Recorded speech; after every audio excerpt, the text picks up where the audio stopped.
Hey guys, it's Chef Dorica with my very first YouTube video. I'm a little nervous, but we're gonna hop right into it and make this spicy beef ramen.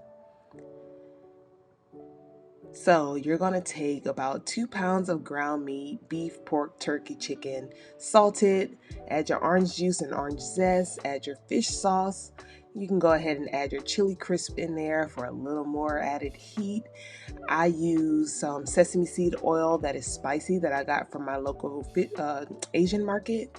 And then go ahead and add your soy sauce into that as well, your chopped scallions, and then take your garlic paste, chili paste, and ginger paste. Go ahead and throw that right on in there as well for some added flavor.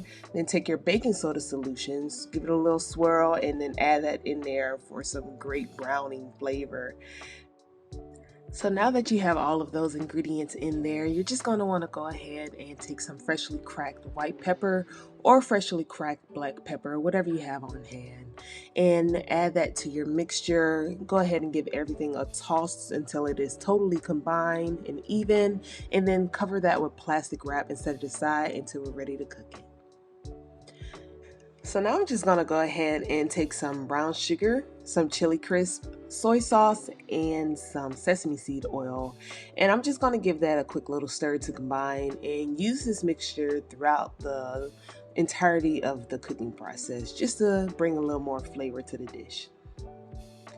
If you cannot find any of these ingredients at your local Asian market or do not have access to your local Asian market, you can just go ahead and find them on Amazon. Okay, so now that we have our flavorful mixture prepared, we're just going to go ahead and take some of that and use on our garnishes. So I went ahead and put some of my mixture along with my baby bokchoy in a large bowl. I'm going to toss that, slow that thing down a little bit so I can just show off my flick of the wrist action. And then once it's evenly distributed, just go ahead and set that aside so you can use it for your garnish.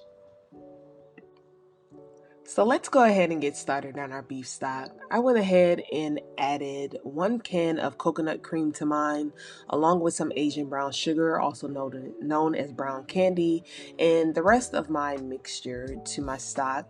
You can definitely find a high quality beef stock in your local supermarket, but I just went ahead and used some that I already made and had frozen on hand.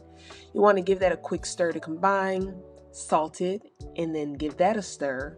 And once it's all combined, bring this to a boil. And then once it comes to a boil, bring that to a simmer and cover it and let it simmer until we are ready to assemble our bowls at the end. So we are almost through this, guys. We just have a few more steps to take before we get to assemble our bowls and eat.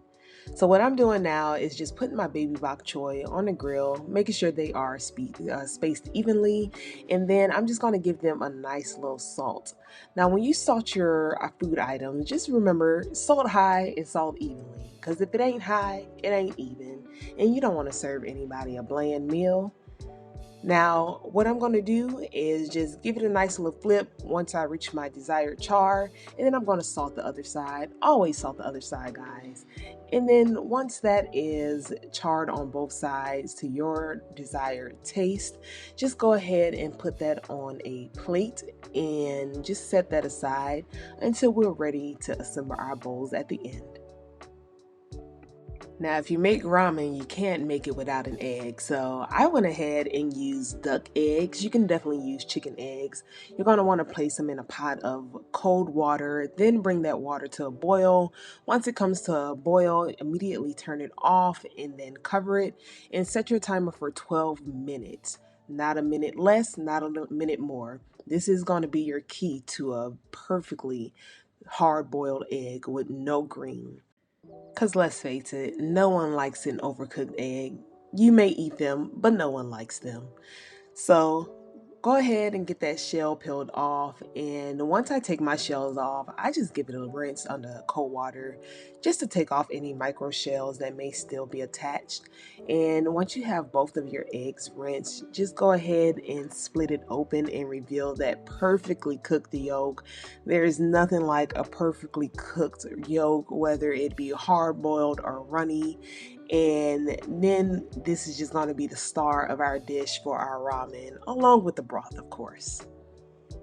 Now, once you're done marveling over your perfectly cooked yolk, go ahead and give your eggs a quick little salt, then set those to the side until we are ready to use them.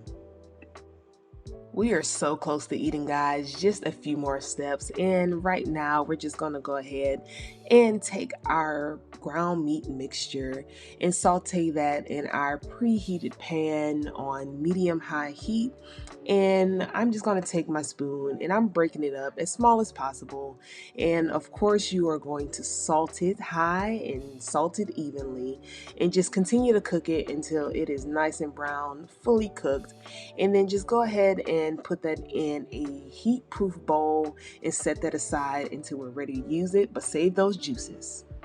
Now in that same pan, we're just gonna go ahead and add our seafood mushrooms. These mushrooms are completely optional, but they add a lot of depth of flavor to your dish. You're gonna wanna go ahead and salt those and give them a little stir. I added a little water in my pan to scoop up that fond that was left behind from the meat, and this is why I wanted you to save those juices. And then we took some of our mixture from earlier and went ahead and put it in our pan to give a little extra flavor to our mushrooms. Go ahead and toss that, show off your chef skills, and give it a little taste, see if you need a little salt.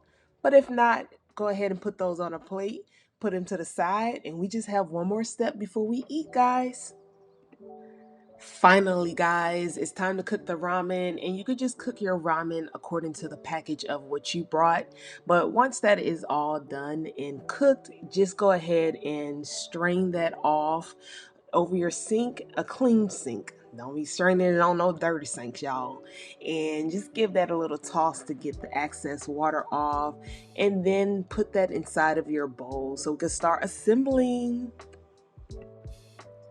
Finally, guys, it is time to eat, and if you stuck with me throughout this whole video, then kudos to you because you put in a hard work and it is definitely paid off. So at this point, you can definitely just add in your stock, your meat, and your garnishes and just eat it right on up. But I just wanted to jazz up my bowls just a little bit and add in a little extra flavor. So I went ahead and took some brown sugar, some soy sauce, and some hot sesame seed oil, and I added it to each one of my bowls.